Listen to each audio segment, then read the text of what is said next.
It was Christmas Day 800 AD. Charlemagne, the king of the Franks, was being crowned the Holy Roman Emperor, the successor of the Romans. So, who was this Charlemagne? Let's find out some more about him. Charlemagne was the king of a Germanic tribe called the Franks. The Franks were one of the tribes that caused the fall of Rome.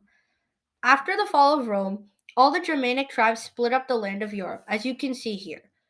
Although Charlemagne wasn't at all barbaric, because he instituted a renaissance of learning and education, something a natural barbarian would never do.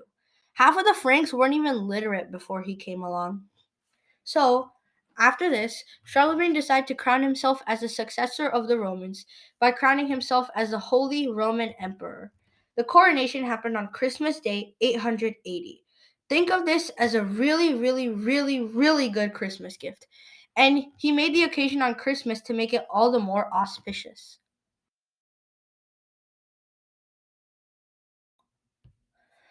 So, let's jump all the way to the year 1776, during the height of the Revolutionary War.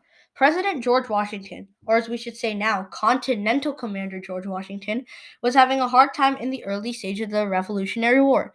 He had recently lost many battles near the city of New York, and he fled to the city of Trenton near the Delaware River. It looks like he was on a naughty list this year. It was Christmas Eve when George Washington decided to cross the Delaware River. Everyone was distracted during Christmas for obvious reasons, so this was the perfect time to attack.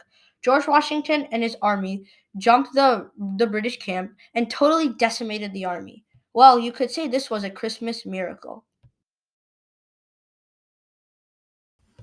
So, this is a story of three people who fought for the biggest Christmas gift in their minds, the country of England, which led to many bloody battles that we will talk about. So, as a backstory, the English king, Edward III, died with no heir. So, three people wanted to succeed him. One was Harold Hardrada, the king of the Vikings. Second was Harold Godwinson, the official king of England at the time. And third was William the Conqueror. So, Harold Hardrada and Harold Godwinson fought at the Battle of Stamford Bridge, where, as you can see in this picture in the middle, Harold Hardrada died from wounds. So, Godwinson marched to the bottom of England to secure his claim to London, which was the capital, even at that time.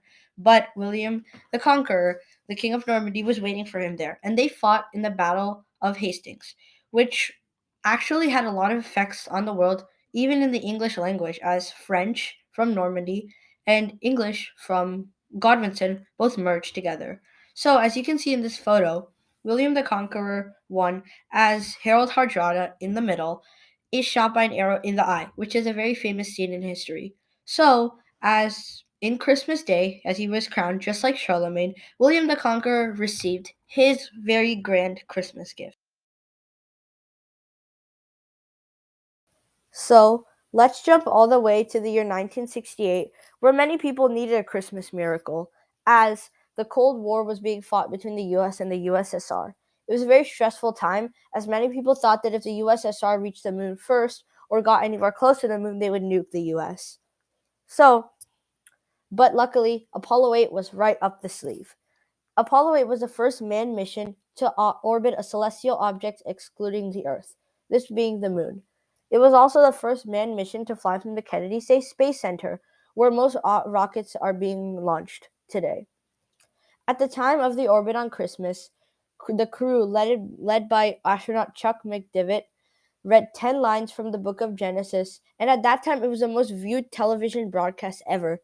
But this would be dwarfed by next year's broadcast by Neil Armstrong when he stepped on the moon, as he said, one small step for man and one giant leap for mankind. This is even famous and it's getting hundreds of thousands of views today, too. So, this led to a huge Christmas miracle which boosted the morale of the US, which in turn allowed them to win the Cold War in the future. Well, when I say win, I mean the USSR just quit. So, but that's a story for another time.